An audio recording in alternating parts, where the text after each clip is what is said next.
I'm Jim Lardner. This is Feet to the Fire, a shout out to the Biden administration and the Democratic Party. I'll be talking to thoughtful and caring citizens, insiders, outsiders, activists, academics, warriors for racial and economic and environmental justice about what lies ahead for our newly elected leaders and what the rest of us can do to inspire them to rise to the occasion. This land was made for you and me.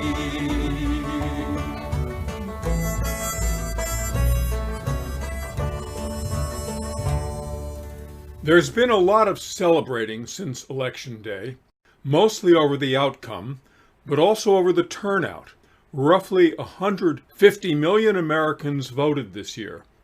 That stunning number was the product of some pretty wretched circumstances, however. My guest today has just been reelected to the United States House of Representatives by the voters of Maryland's 8th District. Jamie Raskin, can you help us think about the task of setting America more definitively on the road to democracy? How do we get there without another hate-mongering president threatening to turn this country into a tin-horn dictatorship? Which reforms should Democrats and progressives be pushing for first and hardest? First, thank you for having me. I'm delighted to be with you, and you asked the right question because this is the whole trajectory of American history. You know, we began as a slave republic of Christian white male property owners over the age of 21, and we have steadily, through social struggle and political change and constitutional amendment, opened the democracy up. And that process never ends. It is continuing because at the same time that we've got this romantic conception of ourselves as a government of the people, by the people, and for the people, we've always had this constant undertow and resistance from people who would like to suppress the vote, disenfranchise, and keep people out. So that is the historic assignment of the pro-democracy forces, is to keep this momentum going. So what does that mean in the new period? We got to pass the John Lewis Voting Rights Act. So we have a meaningful Voting Rights Act with pre-clearance. I mean, one of the reasons we're seeing all of these, nightmarish things going on around the country is because we don't have a pre-clearance requirement where the states are required to send to the Department of Justice their changes. Like, we want to close down 47 polling places, and we want to limit 3 million people in Harris County, Texas, to one ballot drop-off box, and so on and so forth. I mean, those are things that could not have happened before the Supreme Court's decision in Shelby County versus Holder, which struck down the pre-clearance requirements coverage formula, which they said was, whatever, out of date and a violation of the equal protection right of states, as if states have equal protection rights. But in any event, so we got to pass the John Lewis Voting Rights Act. We got to get rid of gerrymandering and mandate the use of independent redistricting commissions. We need statehood for the people of Washington, D.C., 700,000 tax-paying draftable citizens who are the only residents of a national capital on the planet Earth who are disenfranchised in their own national parliament. We need statehood for 3.5 million U.S. citizens in Puerto Rico who experienced the meaning of second-class citizenship and not being a state when they were cheated out of hundreds of millions of dollars of Hurricane Maria aid, and instead had the president come down and contemptuously fling paper towels at them.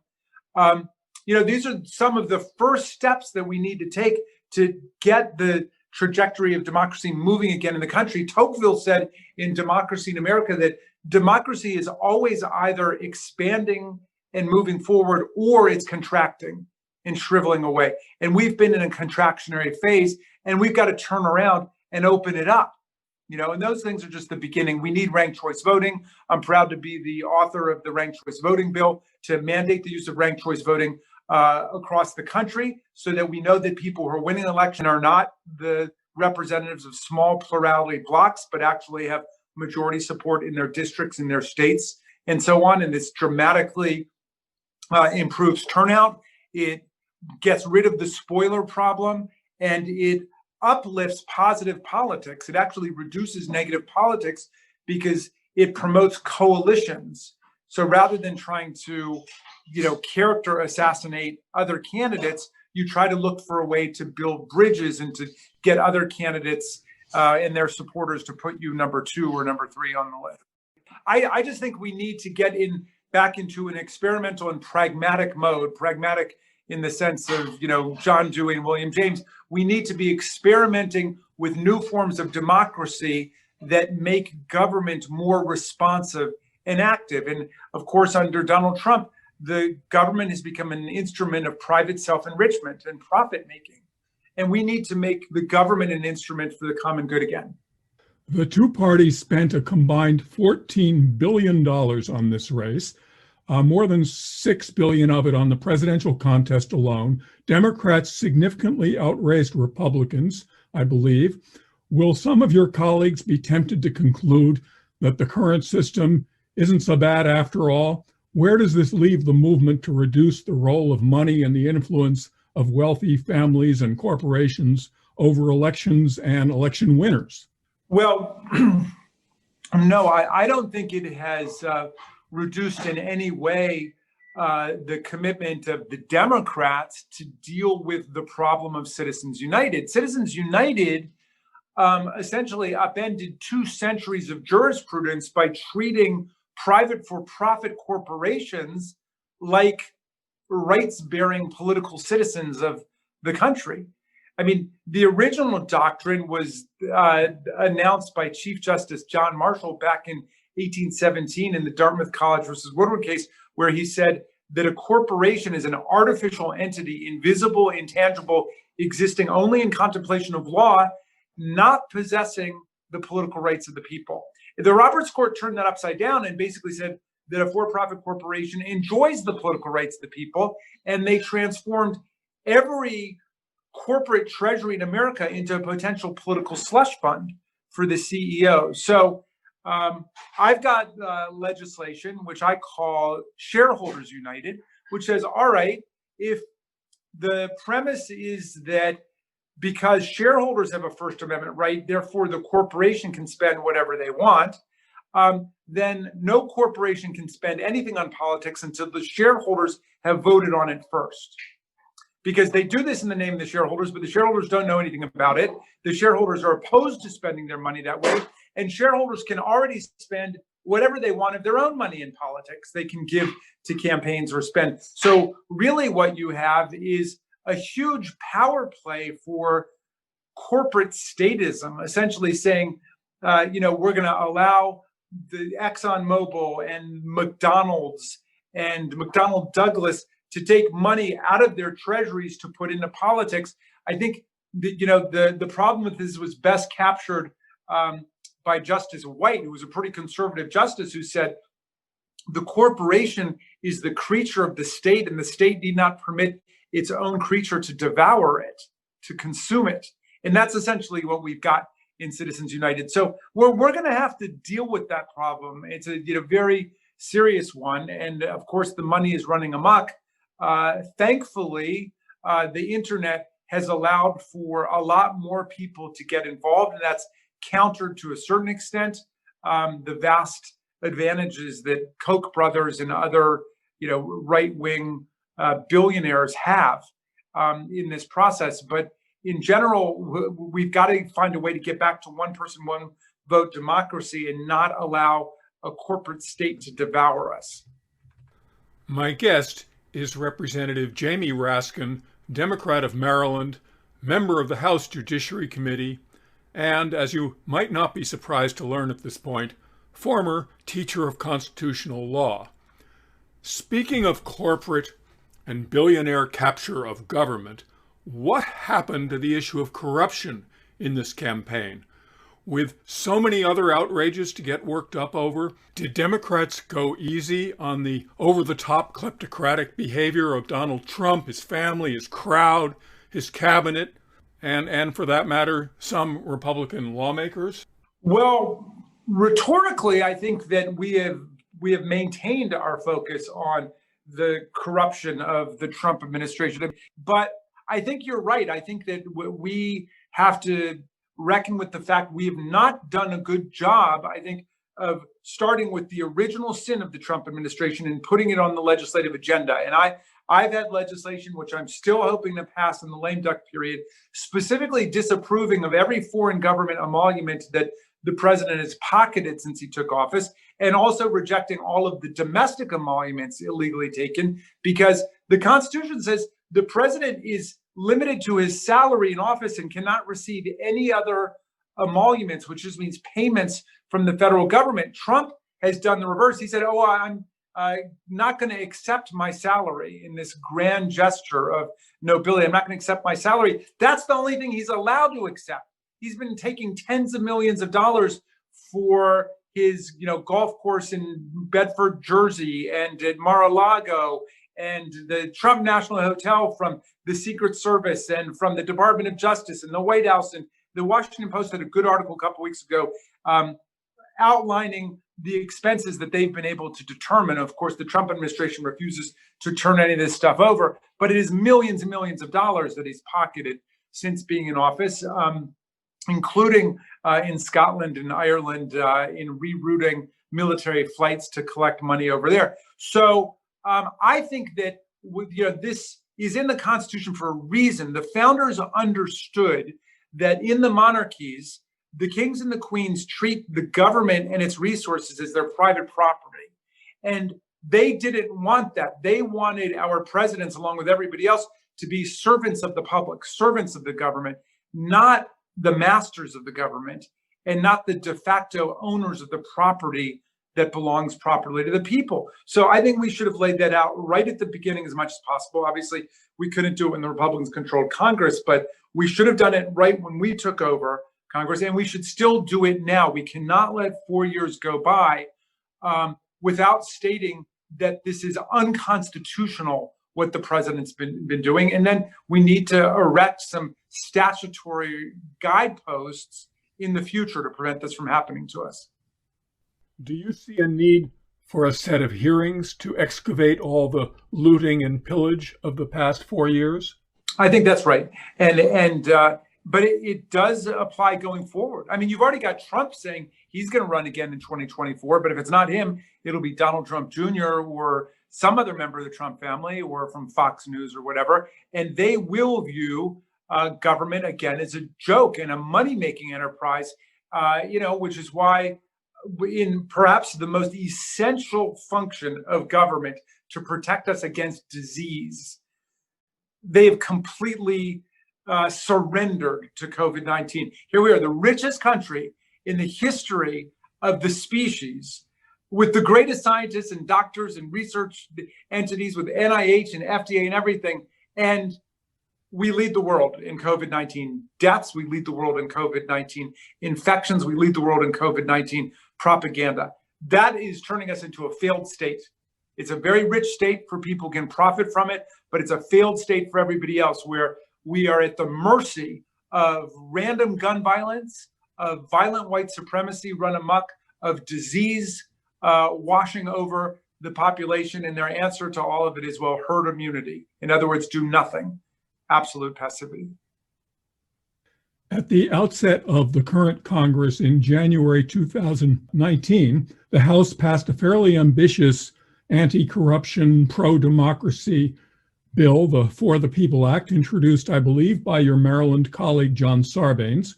You will presumably pass something like it again early in 2021, but how do you get people to notice?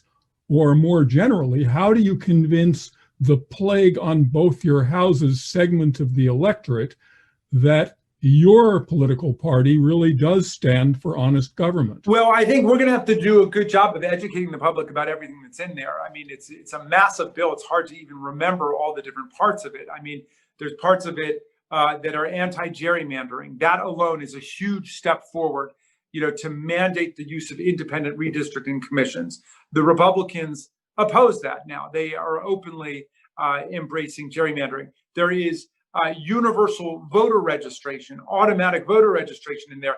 huge step forward when look at the resources that the political parties and campaigns have to expend just registering to people to vote. In most mature democracies, that is a governmental function where people are registered by the government as a matter of course.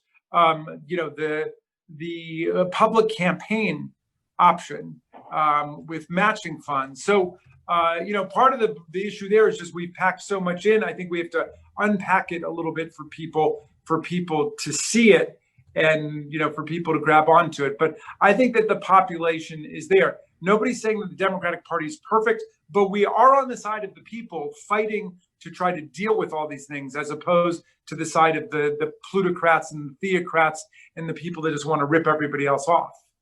But generally speaking, it's hard to get people, certainly hard to get the media to pay attention to legislation that passes one house of Congress and is labeled as a non-starter in the other chamber. I'm wondering what elected Democrats might be able to do as public officials and candidates by their own behavior and example to establish that your party really does stand for honest government. Well, I mean, that's a great point. I mean, I think there are a lot of things that we can do as a party, both in terms of the collection of money and the spending of money. I really believe that we should be spending a lot more of the money that we raise out of the hopes and the fears and the values of our supporters, that we spend a lot more of that money on organizing.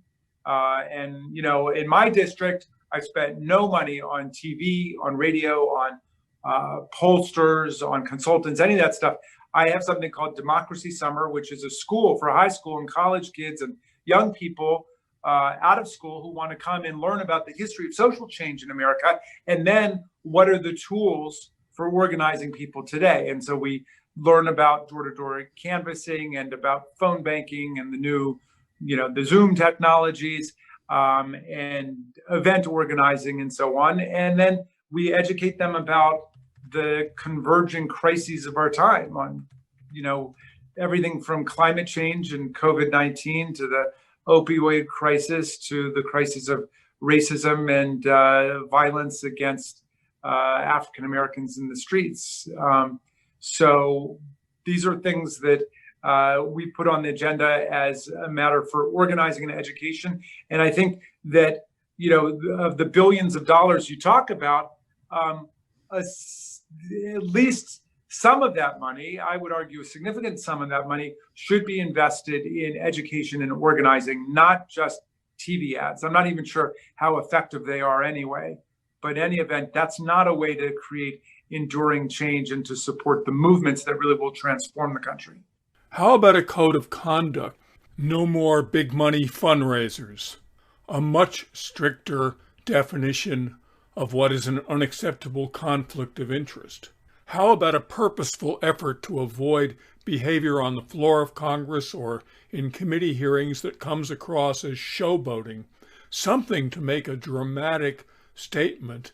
Things are going to be different from here on out. Yeah, whatever will work to advance a progressive agenda that empowers the people, I'm all for it. And I think that, the Democratic Party has been the receptacle of the hopes of the people for moving things forward. So I think we've got to be as innovative and experimental as possible in terms of all of those things. I mean, in terms of what you're saying about speaking on the floor and in committee and so on, in my first term in Congress with my friend Preelection, we were in charge of the Progressive Caucus hour on the floor, where we had an actual hour of discussion about the issues much more in depth.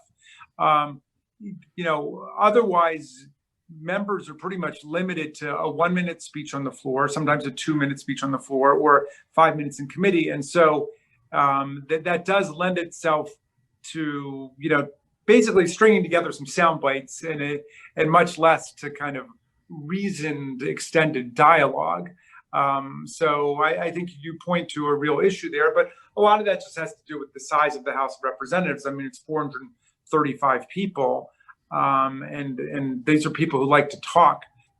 Well, to return to the money issues, How about some mea culpa or us a culpa about the Democratic Party's complicity in some of today's bad practices? Look, I think we should be as reflective and deliberative as possible about what we've done that has worked or not worked, and what we're doing to send the wrong message to the public. So I'm with you on that. And I mean, I'm somebody who, when they say go bipartisan, I'm like, no, I'll do better than that. Let's go nonpartisan or transpartisan. I mean, for one thing, you're talking about bipartisan. That's like, 2/3 of the American people. There's tens of millions of people who don't identify with either of those parties. And a lot of things are done in the name of bipartisanship that aren't very good. I mean, a good example of a bipartisan deal was in 1876, where, the presidential election was locked, and they ended up withdrawing Union troops from the South. That's what the Democrats asked for, and the Republicans got the presidency in return, but it ended Reconstruction. That was a bipartisan deal. Oftentimes lobbyists will come in my office and they say, I got a great bipartisan deal for you. I say, yeah, bipartisan in the sense that you want to buy both parties and you think you can buy one and get the other for free. I'm not for that kind of bipartisan, So I think that we do have to try to think in terms of the common good generally, beyond just our party. And I'm the first one to say that the Democratic Party for a long time was the party of the Dixiecrats and racism. And then we decided to go with the Civil Rights Act of 64 and the Voting Rights Act of 65. And LBJ said, we are going to lose the white vote in the South because of it. And he was right. But we are the much better party because of it, because we abandoned white supremacy and racism, and we are on the side of progressive interracial change in the country. And I think we are a very progressive party now, and we're becoming more progressive in the sense that we're interested in real progress for the country. We're also, I like to say, we're the conservative party too, because we want to conserve the land, the air, the water, the climate system, the Constitution, the Bill of Rights, Social Security, Medicare, Medicaid, the Voting Rights Act, the Civil Rights Act, Clean Air Act, Clean Water Act. I mean, the Republicans, I don't even know, the Trump people, I don't even know why they call themselves conservatives anymore. The only thing they want to conserve is their own wealth and power. That's it. That's not enough for an honorable intellectual movement like conservatism, which is not mine, but it can certainly do a lot better than just the nihilists of the Trump movement. The pre-election polls, I have successfully resisted mentioning them up to now, seem to foretell a down ballot as well as presidential landslide.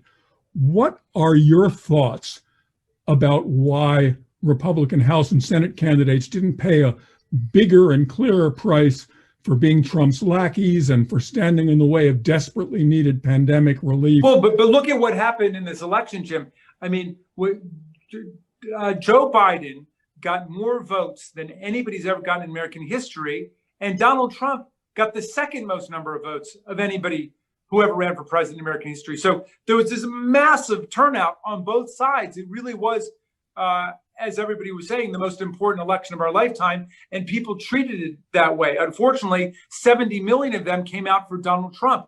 So that was inevitably going to swamp our Democratic colleagues who had won in Trump districts in 2018.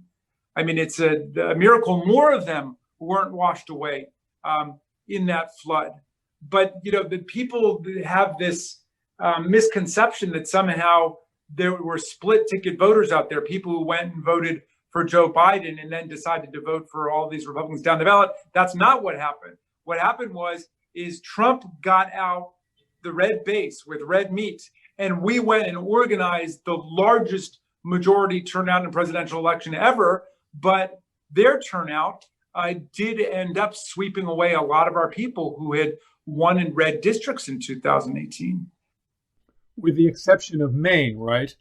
There was a fair amount of ticket splitting there. Yeah, well, right. I think you did get that with Susan Collins. And the Mainers are famous for that. I'd be interested to know how many of them actually did that. It certainly was enough to make the difference. But I still bet you that the vast majority of votes that went for Biden went for the Democratic candidate, and the vast majority that went for Trump, if not all of them, went for Collins.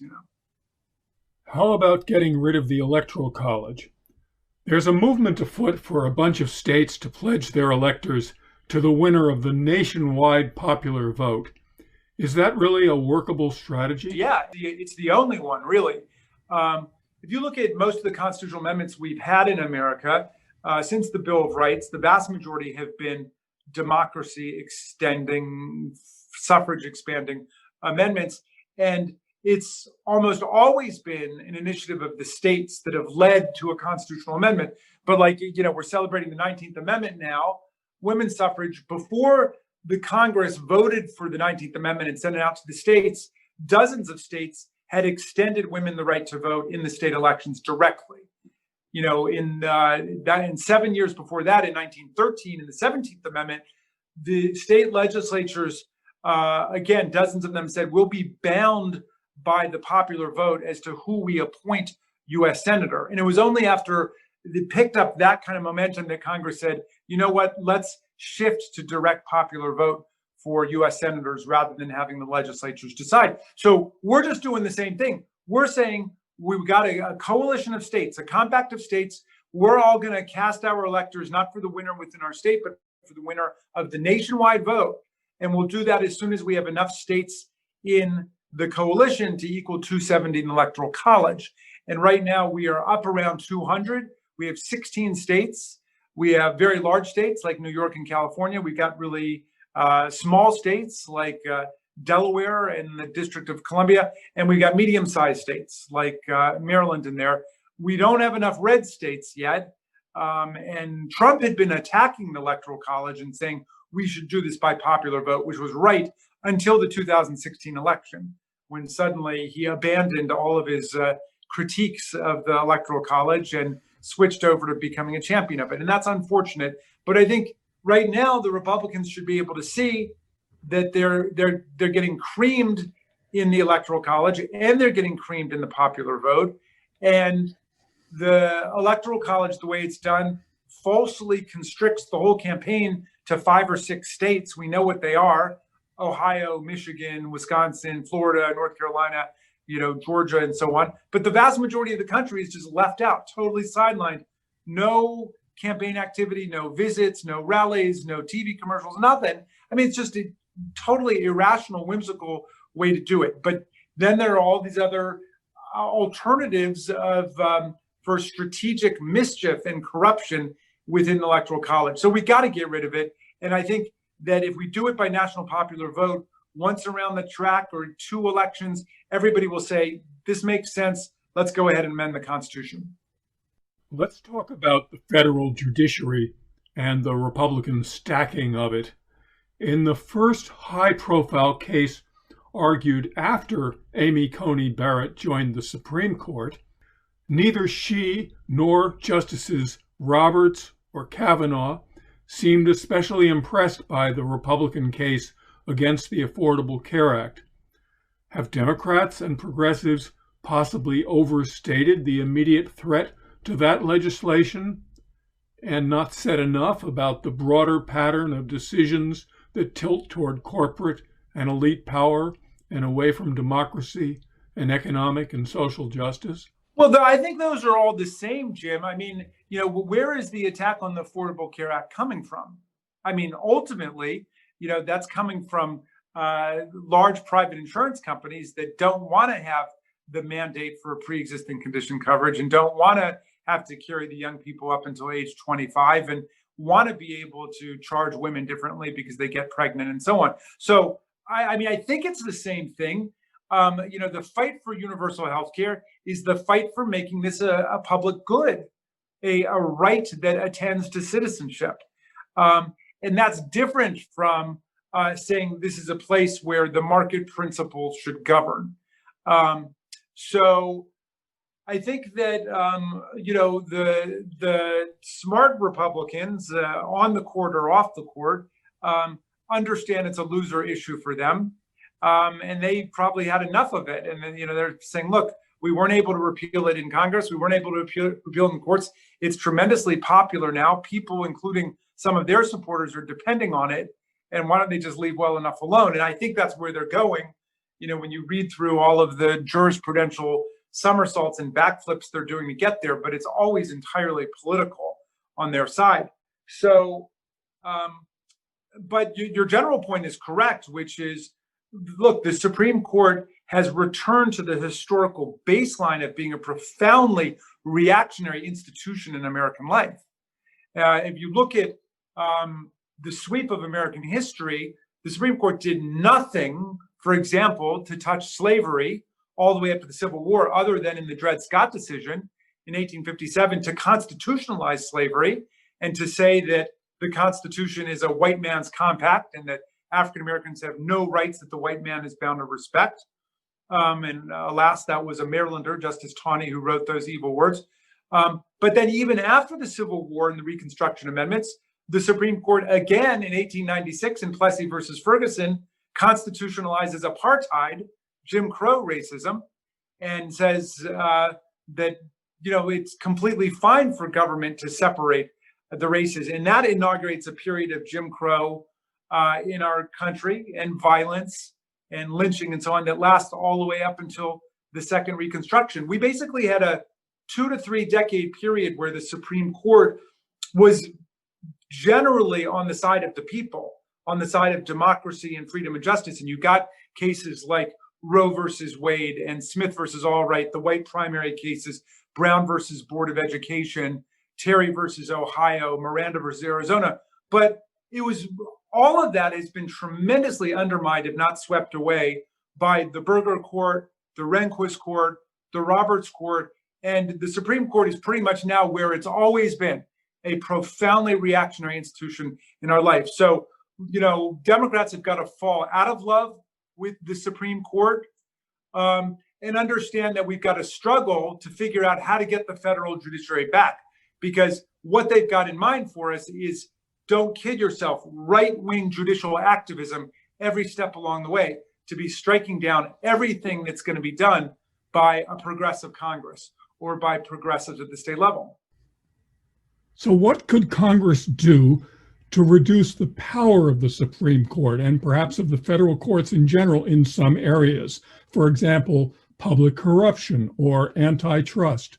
In some cases, it will take a constitutional amendment, like with Citizens United. I mean, there are things I was suggesting before, like Shareholders United, you can do that are sort of partial corrections, but that would take a constitutional amendment. And we need a constitutional amendment to reverse Citizens United, to try to put that genie back in the bottle. Some things can be done by statute, like in the Virginia case relating to the corrupt governor, Governor McDonald, where his conviction was reversed and overturned on a very narrow reading of the mail fraud statute. That can be corrected by Congress. That could be done by statute. So there are things we can do by statute, but we really might have to look at what sorts of court reforms are necessary. I mean, when the country was founded, average life expectancy was late 50s or early 60s. So when you talk about life tenure on the Supreme Court, we're talking about people being on the court for 10 or 15 years or something. Life tenure today is like 40 or 50 years. I mean, we could have Amy Barrett on the court for a half century. That totally cuts against basic concepts that existed at the time of the American Revolution. And so I think we could look at, if not enlarging the size of the court, which might just be not directly head-on dealing with the problem, maybe, putting term limits on how long people can actually serve. I mean, I don't see why anybody should really be serving more than 18 or 20 years on the Supreme Court.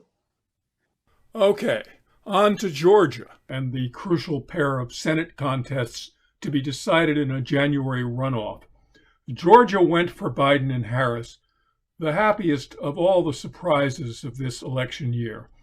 It's got 2 incumbent Republican senators with a lot of corruption baggage and 2 estimable Democratic challengers. How can the National Party help those guys out, besides raising money? Well, it's a great question because, when I've spoken to most of my colleagues who, alas, lost in the election, and I don't think a single one of them complained that they didn't have enough money. I don't think that was the issue. I mean, the money was out there, and the money we'll be there for the Democrats in Georgia. But for one thing, there's voter registration that needs to happen before January 5th, because people can still register to vote if they've turned 18 between November 3rd and the new election. And same thing with people who've moved to Georgia during that period. So we got to make sure we are capturing those new voters and helping on that. But I'm actually hoping today to talk to the chair of the Maryland State Party, who is going to coordinate with the Georgia Party for those of us in Maryland. I'm hoping my congressional district, the 8th in Maryland, will endorse the 8th in Georgia, or adopt another district there where we can, I can speak to the member if it's a Democrat. If not, I can speak to the Democrat who ran in that district to find out what can we do concretely to help you guys. Obviously, we're going to raise money and do whatever we can there, but what else can we do? And our Democracy Summer Project and my volunteers have been doing phone banking all over the country. So undoubtedly, we'll be doing phone banking.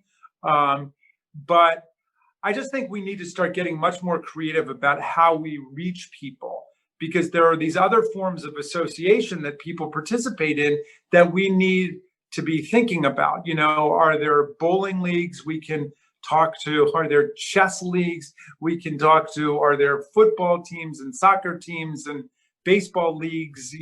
We need to think about every nook and cranny of social life and try to get at it through that. So we're not just finding the people who happen to be on a pre-existing political list.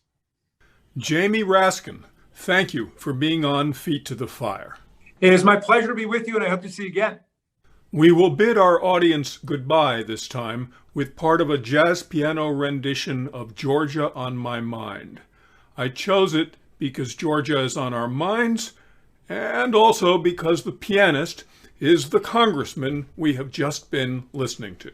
All right, that was in honor of my great friends down in Georgia, like Lucy McBath and Hank Johnson, who did so much for that victory, and the late, great John Lewis. Okay, here you go.